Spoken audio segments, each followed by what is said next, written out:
Hi, I'm Jane McFadden and welcome to ADHD Mums. Today I want to talk about something that's weighing heavily on my mind, and that is about what is happening to some of the most vulnerable members of our community, which are our autistic children and their families. When I think about the autistic community, I see a group that is often overlooked, misunderstood, and left without a proper platform to advocate for themselves. Families are left fighting battles that we shouldn't have to fight just to get the supports that our kids need. Autism makes up the largest proportion of participants on the NDIS. That is a fact. So why does it feel like this isn't being treated with the seriousness and the priority it demands? The introduction of the National Autism Strategy should be a moment of celebration. It's a plan that aims to address the gaps, promotes inclusion, and support families who aren't eligible for the NDIS. But here's the catch. At the same time that this is rolled out, children are being removed from the NDIS in large amounts. Recent reports show that a third of the savings from the NDIS reforms will come from cutting children from the scheme. That's thousands of kids losing access to therapies and supports they desperately need. Families are feeling abandoned. They're left to rely on systems like Medicare, which just aren't equipped to fill this gap. The out-of-pocket expenses for therapies are becoming unmanageable and parents are left feeling hopeless. It's hard to understand how we can celebrate the new autism strategy while at the same time we're quietly taking away the lifelines from people who need them the most. Families shouldn't have to choose between losing funding now and also waiting for the promises of the National Autism Strategy. I love the National Autism Strategy. The problem that I have is it doesn't fill that gap now. We all want the NDIS to be sustainable, and I know that a lot of other parents will agree on that. But we can't have it be sustainable at the expense of our children's futures. The decisions around the NDIS feel really short-sighted to me, and they leave families feeling abandoned. This episode is about digging into what's really happening, how it's impacting us, and what we can do to demand transparency and ensure the changes work for us, not against us. So let's jump into it. The National Autism Strategy First Action Plan has introduced several initiatives that directly impact parents of autistic children. Now, these are great, exciting new steps forward for families. This is targeted support and a vision of a more inclusive future. However, the strategy's release really coincides with the most significant NDIS reforms I've seen, raising concerns about the disconnect with the long-term planning and the immediate needs of families who are losing these supports. So let's have a look at what is in the National Autism Plan. The National Autism Plan has announced $19.9 million over 4 years for peer support programs.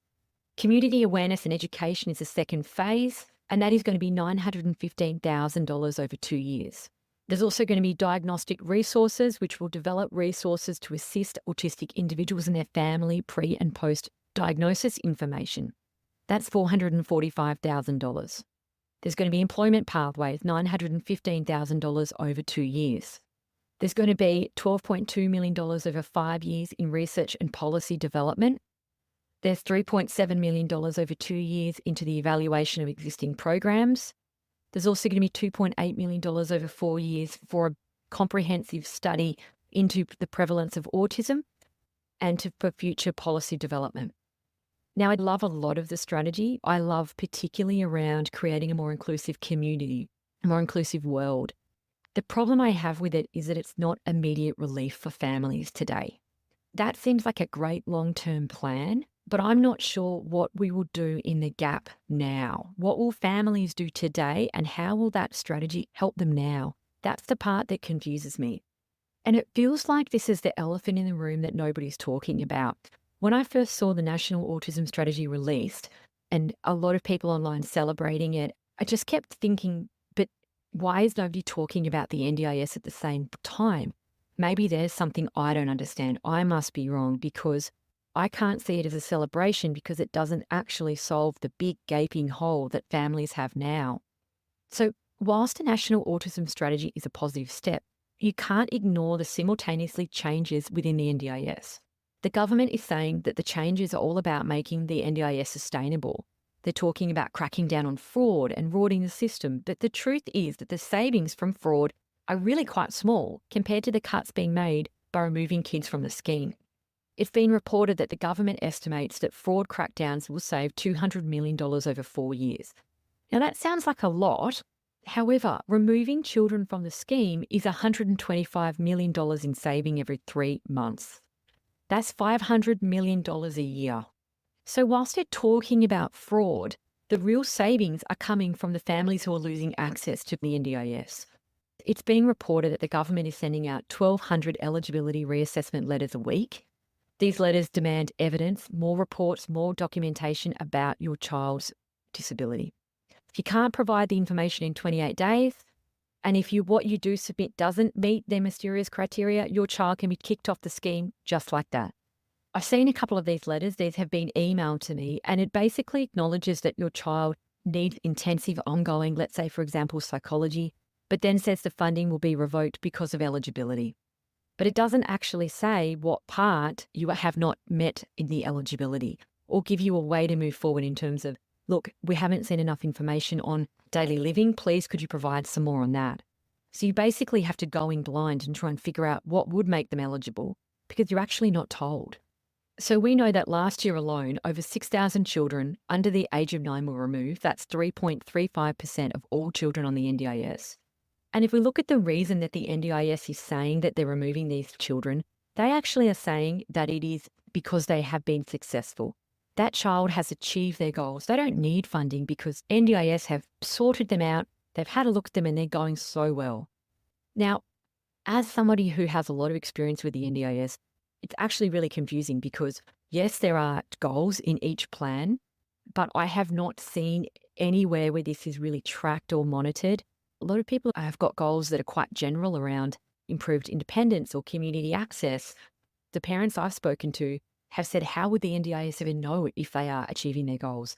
They don't track this, and the parents have not said that they have achieved their goals at all. They're really in desperate need of support. They may have made some improvements, but their funding have been stripped anyway. So to have a family be told that their child has achieved their goals and is all better, and you know I'm air quoting when I say all better, but that's kind of like the consensus behind it, is devastating and inflammatory, frustrating, overwhelming, and patronizing.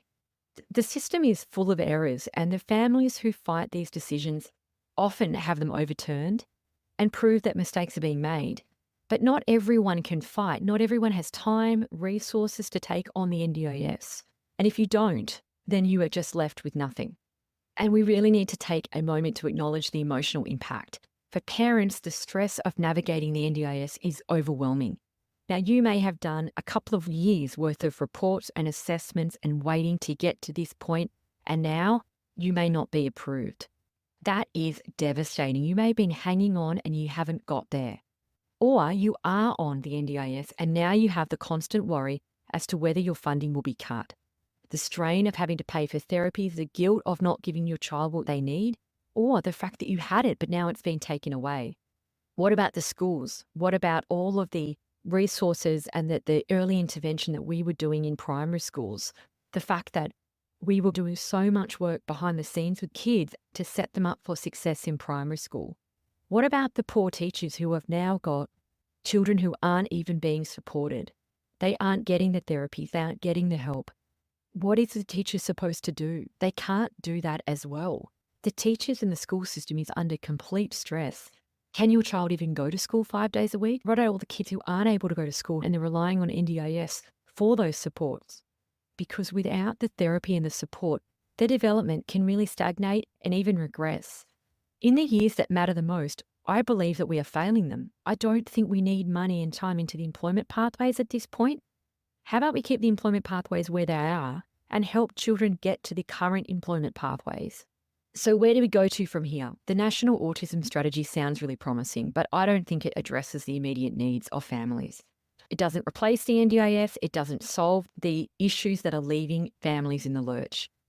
We need to keep pushing for change. The NDIS are going to continue pushing children out of the scheme, I believe, this year and beyond. We have children that have got siblings that were eligible on the NDIS but are now no longer eligible.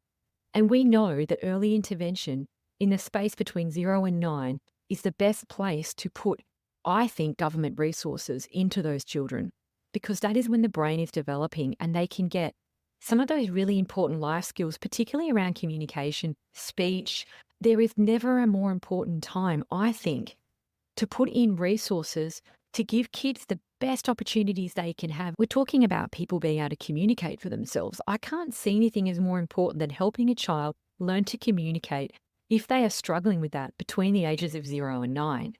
And it would be a terrifying thought, I think, if I was the mother of a child who had a significant communication issue, to not be able to pay for those big out-of-pocket costs to get that child the help they need.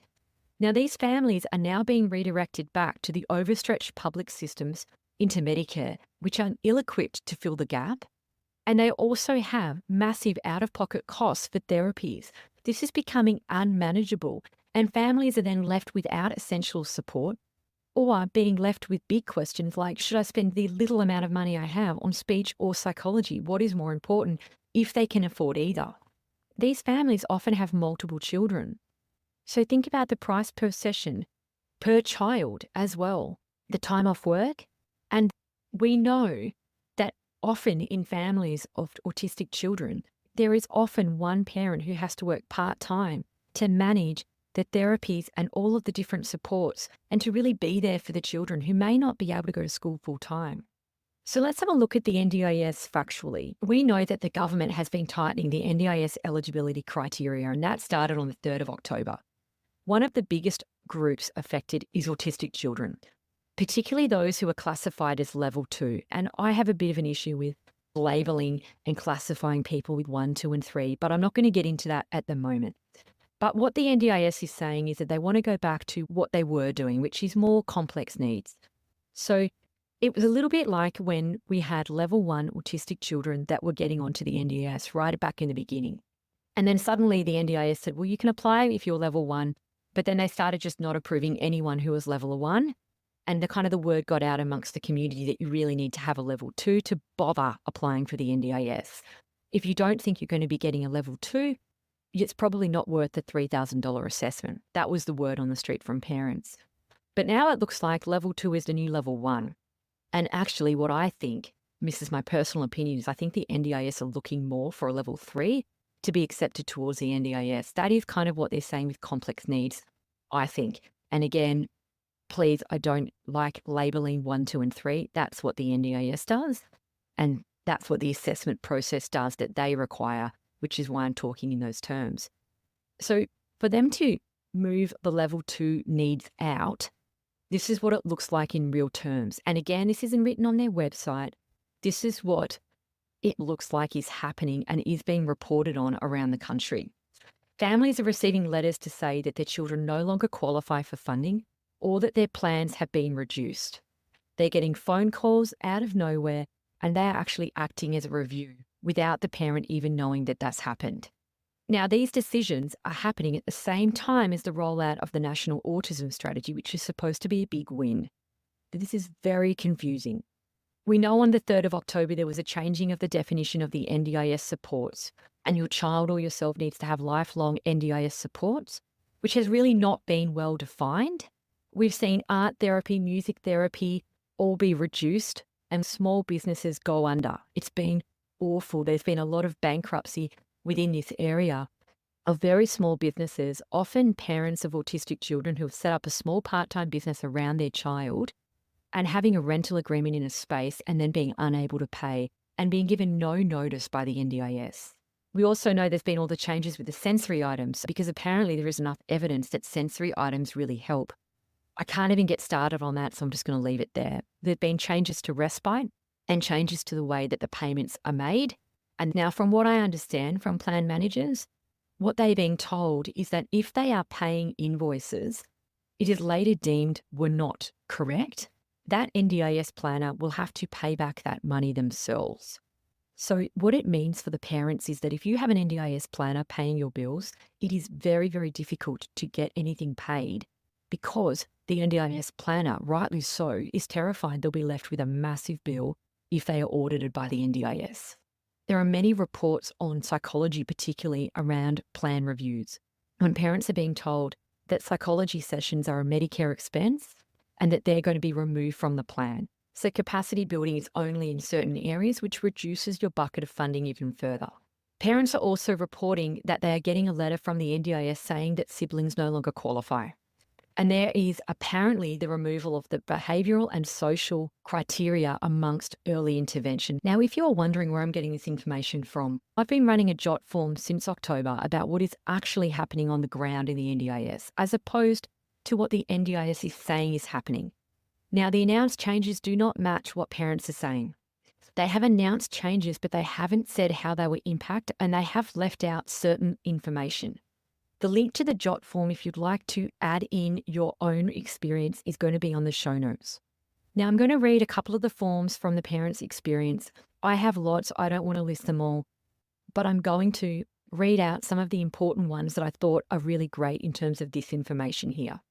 Now, in terms of early intervention, the website says that early intervention requirements have been updated to clarify that a person should only access the NDIS if they require supports that are NDIS supports. Now, it's that change to the definition of NDIS supports that has started to change early intervention and the eligibility requirements. So if this is not making sense to you and you're thinking it's just a very small wording issue, you're right, it is. But by changing what an NDIS support is and changing that definition, it drastically changes the requirements for early intervention. Here is a jot form from Rachel. My youngest daughter, who is 3, has been rejected to access early intervention. My son had a similar application and he has been on the NDIS for 2 years. My daughter did not meet criteria because she didn't have any physical developmental delays, as they no longer consider behavioural or social reasons to access early intervention. I believe they need to add behavioural and social issues back onto early intervention. Now, that has never been listed, that they have been removing those criterias. So you may need to have more delays in other areas because behavioural and social are no longer making up those multiple areas. But in terms of an autistic 3-year-old, I would imagine behavioural and social making up a lot of the areas that they would be developmentally delayed in. This is from Hayley. My daughter has been under the early intervention scheme since she was 2 years old. She's been using it for speech therapy, social skills, and her developmental delay with mobility. The financial support we have had from the NDIS has enabled her to make progress in these areas. However, our funding has now been stopped because she doesn't meet criteria anymore. I have spent thousands of dollars on numerous reports and assessments supplied to the NDIS to back up her continual need for the assistance. But we have been told no, that we no longer qualify, even though we qualified before. We have to make cutbacks in other areas of our own general spending. I don't know what therapies we can now afford because of the ongoing support and therapy that my daughter needs. I'm so concerned for her future. I really believe that we need to be individually assessing and not putting all of these children under the same banner. Hayley says that she has no idea if she'll be able to continue any of these supports, and her daughter is only 2. A survey from Bonnie. My daughter is 3 years old and she has a severe speech impediment. This has been diagnosed and identified by a speech pathologist who works with her. She has social anxiety and she has a lot of self-care difficulties, but we have been denied funding. We, along with her educators from preschool, suspect she is autistic and really believe that she would benefit from early intervention. We applied for early intervention funding. We attended all of the inner city appointments despite living regionally. We provided documentation and assessments which cost me thousands of dollars. We went through the early intervention provider in our state and have now been denied. The assessor involved stated that our daughter did fit all the criteria, but there was not enough evidence received, as most of it was social behavioural. However, the assessor never cited, met or spoke with our child. We are low-income earners and we currently pay for speech pathology fortnightly, but we need to move to weekly for the severity of her condition.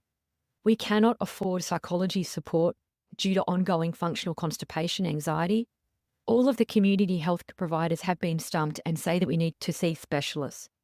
All agree that this is probably an autistic presentation. Additionally, my work capacity is impacted due to my difficulty that my child has attending care. We need to engage an OT to support her, but this is all out of pocket. We are being quoted over $180 per session. We only are given 5 sessions by the GP, which is leaving us with a massive gap payment. I believe that we are going to likely have ongoing difficulties in school and beyond. I don't understand why social and behavioural is not now eligible. They say that speech, behavioural, social, and fine motor is now not enough for the NDIS early intervention. Last one is from Amy. Amy has 2 autistic and ADHD kids who are relying on therapy access. We have no external supports. Both of my children are rated as level 2, but the NDIS say they are not eligible, despite the website saying they should be. I can't access the NDIS for my own level 2 autistic and ADHD and my chronic illness because they say that I don't meet requirements now. I think the reason this has happened to us is because the reduced support for social and behavioural therapy. This is going to result in me having to self-fund therapies required. I work part-time. I don't know how I can do this. I am a single mum and I have no capacity to access any appointments for my children. I don't know what I can do. I believe there needs to be early intervention and funding in the early years for all families up until the age of 10. I really believe that caregivers need support as well. And a lot of these people have finished off with, "Please help us, Jane." What can we do? Just reading the sheer amount of these forms have just been, it's just been horrific, to be honest. So the real catch with the autism strategy is that it isn't designed to replace the individualised support that families were receiving from the NDIS. I love the broader initiatives like peer support, community education, but they don't actually meet the immediate needs of the family losing access. I personally believe that the most important part is early intervention for the children under 9 and support for those families on the ground. We are all people and we are individuals. And this is why I don't believe that peer support, community engagement, I think that's great, but that is not going to replace individualised therapy and care by allied health professionals. It can't. Each child is different. Each family is different. What works with one child doesn't work with another. A peer support program and a more inclusive community is great, but that does not help the child and the family today. What happens to the parents that just need to get their kid into the car? They just need to have their child at school. They just need help with emotional regulation. What happens to all of these children and all of these families? What is the impact on the mum? What is the impact on the family and the marriage and the support and the partnerships of those families? Where is the support for the single mums and the people that don't have any extra money financially to pay for these things? Honestly, I don't think they ever should have bought out the NDIS if they didn't know what they were getting into. Because creating it and allowing people onto the scheme and then taking it away, I think is worse than never having it, is to give people the support and then just take it away from them. I would love to see the National Autism Strategy actually start advocating for some of the families. Let's put some resources in the gap of those families where they are at crisis right now. That's what I think would be great. Or who is advocating for these families now? I think that families really need clarity and reassurance at the moment. And why is the largest proportion of NDIS participants that are being targeted for the cuts autistic children? Why is that the case? I think it would be amazing if the National Autism Strategy could complement the NDIS. Because at the moment, it is a complementary strategy. It is a complementary to the NDIS. And having the strategy and rolling that out, I don't want that to be, have a look at this shiny object, the National Autism Strategy, how great. And then don't look over here while we just take all of these children out of the NDIS. We need to have a look at the emotional toll on the families and the emotional strain. Imagine being a mum, or you may not need to imagine it because you may be a mum, who knows that your child needs support but you can't access it. Imagine feeling like you failed your child, not because you're not trying, but because the system isn't supporting you. You don't have the money to actually pay for what your child needs. So here's a question, why? Why is this happening? I think this is a question that everybody is going to want to know. The government has defended the changes by saying these following things: budget constraints and sustainability. Now, the NDIS has faced criticism for budget overruns, and tightening eligibility is framed as a way to ensure its long-term viability. It's saying it's going to be providing more help in a better way, and it's doing it to help the participants. Now, that I have a problem with because that is completely untrue. I can't see how we can call this sustainable or doing this to really help people in a better way if it leaves the most vulnerable without support.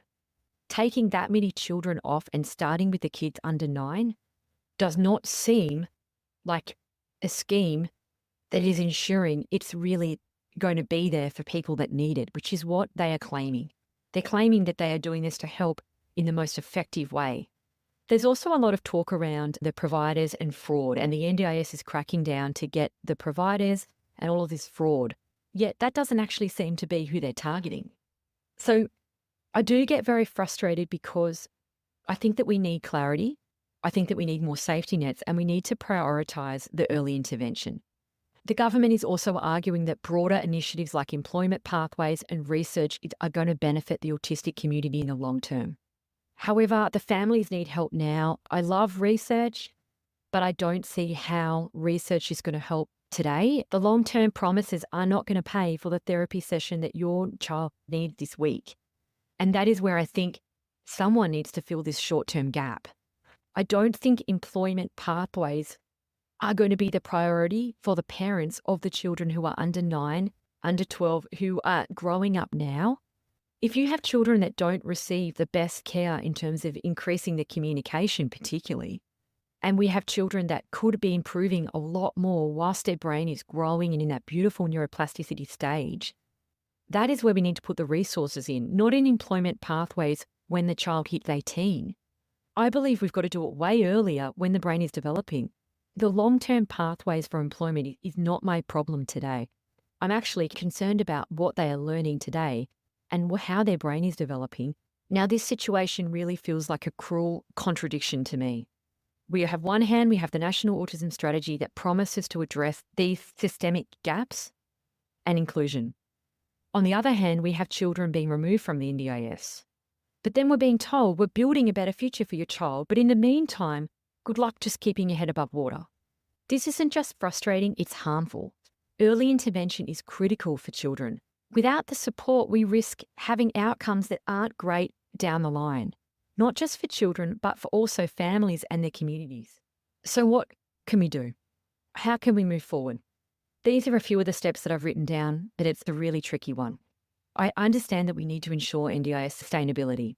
And I think we can all agree that the NDIS did not do its research well enough in terms of autistic children, into autistic people, and how many participants they were going to end up with on the NDIS. Clearly, that was an error. And they need to figure out how to make it sustainable. But I don't think we can make it sustainable by excluding children who need support. I don't think tightening eligibility criteria should mean cutting kids off. I think we need to improve the processes to ensure it's fair. There needs to be immediate support during this transitional time. Now, at the moment, it's been reported that there's 1,200 letters going out to families every week of autistic children who are mainly level 1 if they snuck on initially on level 1 or level 2, and they're giving them 28 days to go and get reports and come back and prove their eligibility with the new criteria. I don't know about anyone else, but there's no way you can get a report in 28 days. There's just no way. I've never heard of anyone getting a report in 28 days. You can't even get an assessment in 28 days to get in, let alone get the report complete. And when they can't get the report because of the ridiculous time frame, they're just getting a letter to say, you've lost your funding. But where is the safety net? I think the public systems like Medicare need to be equipped to handle this increased demand. And this needs to happen before the families lose funding, not after. So we can't wait to get to crisis point and then have a crisis and then try and add some things to Medicare to band-aid over a massive problem. I also think we need to be really a bit more transparent about the National Autism Strategy. We really need some clear answers. How can this strategy directly address the cuts by the NDIS? How will the allocated funds be spent, and when will we see tangible results? I would love to see some hope right now. I love the strategy. I love where its head's at. But I'm also like, as the NDIS is leaving families just left, where is that gap? Where is that allocation of funds? Where is the help? Where can we apply for crisis financial help? Because that's where people are going to end up. I think we also need to have more accountability, because we can't just announce a reform. Can't we track the impact? Where are the savings from the NDIS actually being used to support families in other ways? Are the promised programs under the National Autism Strategy delivering results? As we are taking the money from these children who are on the NDIS, and we're told that it's going to be put into public systems or the National Autism Strategy, and they're going to be supported in other ways. Well, what are those ways? Where is the money going? Let's hear from some people who have had a good experience. Where can we apply? Where do we go? There's been absolutely no information given out at all. I don't think we can just shift the burden and the responsibilities back onto families, particularly when we're in such a high price of living time at the moment. I also find it really confusing, to be honest, and I'm not a political person. Maybe there's a really simple answer, but I don't even understand why you would take money out of the NDIS and then put it into the National Autism Strategy. The majority of the NDIS participants are autistic. So why create a new strategy when you could leave the money in the NDIS? I don't even understand how that has happened because it's confusing, to say the least. So there has been so much going on within the family space within the NDIS, but there doesn't seem to be any accountability or any space that people are even talking about this. So if you're looking for something, please go and fill out my jot form. Please write to your local MP and continue to make noise. Share this podcast episode. Share on social media. I wonder sometimes if the government is just trying to do this so quietly, or perhaps look at the shiny object of the National Autism Strategy and rely on us, the autistic community, being too vulnerable and not having enough of a voice to really question this. If you're feeling the impact of these changes, you are not alone. We need to continue to stick together, to demand change, to write to our local members, to share on Facebook and social media, and to keep asking questions, to keep pushing back. Because we are a vulnerable population, but we can't be silenced. We won't be silenced. I think we should start demanding inclusion. And that is not in the broader society context. Yes, that's great in the long term, but what about today? What about our kids? And I really thank you for joining me on this important discussion. If you've got any feedback about my episode, please send me an email. Thank you so much for listening. The key message here is you are not alone. Thank you for listening. If you enjoyed this episode, follow us on Instagram or head over and join our amazing ADHD Mums podcast Facebook community. Everything you do matters and helps to spread the word about what neurodiversity in females looks like.